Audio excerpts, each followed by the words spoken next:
गडचिरोलीमधनं आघाडीवर आयत्या वेळेला उमेदवारी बदलून त्यांना संधी दिली गेली आणि विदर्भात कलांनुसार महायुतीला सध्या तरी मोठा फटका बसतोय।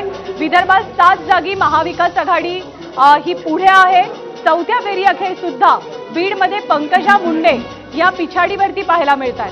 खरं त्यामुळे पंकजा मुंडेंची पिछाडी, त्यामुळे बजरंग सोनवणेंची आघाडी त्यांनी जी टिकवलेली आहे चौथ्या फेरी अखेर। तर विदर्भातले चित्र आपण बघतोय, फक्त 3 जागी महायुती आणि 7 जागी मविया, त्यामुळे 7-3 एकूण जागा 10, 7-3 असं चित्र आपल्याला विदर्भामध्ये बघायला मिळते। एक मोठा फटका महायुतीला विदर्भामध्ये। आणि परभणीतलं चित्र समोर येतं, संजय जाधव सध्या आघाडीवर आहेत, ठाकरेंच्या शिवसेनेचे, रासपचे महादेव जानकर इकडे पिछाडीवर आहेत। त्यामुळे संजय जाधवांनी आपली आघाडी टिकवून ठेवली आहे। नाना पटोलेंच्या भंडारा गोंदियात मात्र भाजप पुढे असल्याचं बघायला मिळतंय। आणि भंडारा गोंदियामध्ये जी उमेदवारांमध्ये लढत झाली ती वेगळी, पण तिथे प्रफुल्ल पटेल आणि नाना पटोले हे जे पारंपरिक प्रतिस्पर्धी आहेत त्यांची प्रतिष्ठा पणाला लागलेली होती।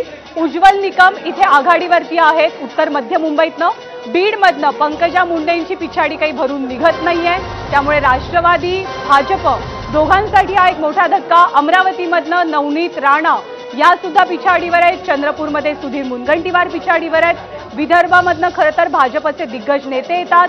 विदर्भातनं देवेंद्र फडणवीस भाजपचे महाराष्ट्रातले सर्वात बडे नेते, राज्याचे उपमुख्यमंत्री गृहमंत्री चंद्रशेखर बावनकुळे हे सुद्धा विदर्भातले, सुधीर मुनगंटीवार सुद्धा विदर्भातले आणि याच विदर्भातनं महायुती भाजप सध्या पिछाडीवर आहे। त्यामध्ये सर्वात महत्त्वाचा मतदारसंघ आहे तो म्हणजे चंद्रपूरचा सुधीर मुनगंटीवार। त्यामुळे सध्याच्या घडीला नाराजा बघितलं तर 3 दिग्गज हे पिछाडीवर आहेत भाजपचे आणि इकडे दक्षिण